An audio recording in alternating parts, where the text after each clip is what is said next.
Hello and welcome to Tinsters Literature. Today I'll be looking at Dr. Jekyll and Mr. Hyde, a novel by R.L. Stevenson. In this video I'll be looking at the first chapter called The Story of the Door. Firstly, let's look at the storyline of the chapter.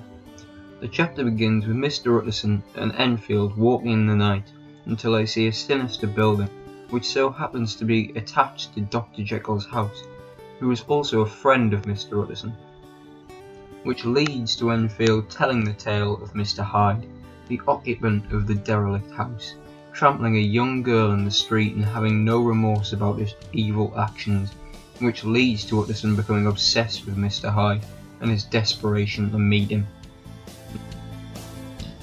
Now if we analyse this scene, it's immediately shown that there's a stereotypical character based on evil, and Utterson appears to be the stereotypical character that's determined to do good and investigate the strange case of Dr. Jekyll and Mr. Hyde.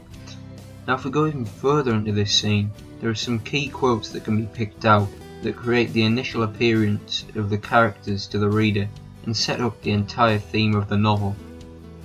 Firstly, the quote, "somehow lovable," shows Utterson to be a novella directly from the start of the novel, meaning his appearance throughout the novel appears to be reliable, rational, and a man that can be trusted.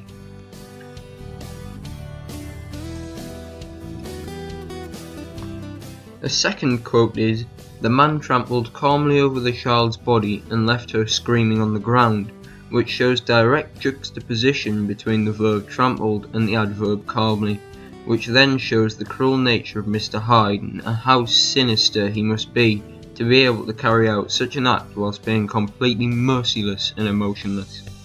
A final key quote is, "There is something wrong with his appearance, something displeasing, something downright detestable.